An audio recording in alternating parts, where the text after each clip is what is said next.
buhay. Walang backpack. Hindi na namin, ano ba pinaglaban mo doon? Yung marumi kong backpack. Nauwi mo lang sa kanya para malabas. Pero kung napansin mo yun, binaba mo, iwas, backpack lang gusto nyo, ayan, takbo na kayo. Diba? Pero pag dito ang kera, training will come in. Hulog ko kayo talaga sa overpass. Your training should kick in dahil it's no longer theft or robbery. Dito na yan. Diba? Sasaksain ka na eh. So, iba na usapan yun.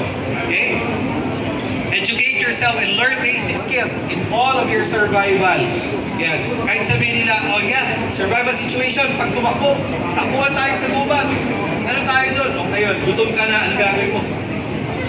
Marunong ko mag-build ng fire, kaya ko yan, kahit toothpick lang yan, build ng fire. Pero kagaling, pero yung puso, mabilis kang hanapin. Kailangan andun yung ibang mong skills, universal edibility test, navigation, paano malalaman kung saan ang north, south, east, west. Pag nandun sa bundok, may madilim, may shade, akit ako ng bundok, kaya ko ba? All of that. Kung marunong ka, then educate yourself, learn basic skills, yung tulad sa mga talk na to, will be an advantage. And, of course, you're acting now. Pumunta kayo dito, like-minded na kayo, you did that part that you acted now on a situation na hindi nyo magkakaroon kayo advantage.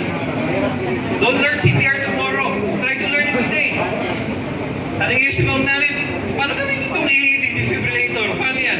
Calrigger, si Giancarlo, paano ginagamit ito para mag-build ng solar power bank? Gusto ko yung may crank din para energy ko yung ipang-power ko. Kaya ko yan. Para gumawa ng water. Lahat po ng design ng Filipino na yan. Nasa internet pa. Pinapanakaw na nga sa atin eh. Ayaw na lang, ayaw natin gawin. Okay? So sayang. So, educate and then act now. Do not lose hope. This is your will to survive.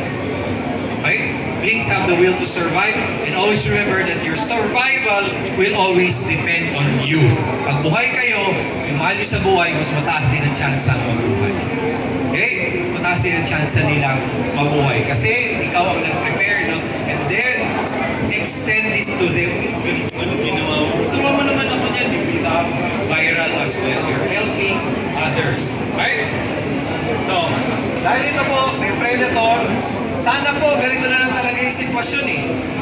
Kung ikaw yung prey yung hinahabol, at hinahabol ka ng kawatan, sana po palaging may mga taong ganito at ganito kagaling. Tatakbo kung nasan ka, tataputin ka at isipin ng kawatan. Nangyari. Pinagod. Kaya lang po, wala eh. Yes. Okay? Kaya lang hindi. Diba? So talaga magiging kanya-kanya in a survival situation, you have to help yourself. Okay? Because everybody will be busy surviving. Kaya na magiging problema. So Brian, just to realize no, ba't naging ulit? During the most trying situation, disadvantage ka na agad.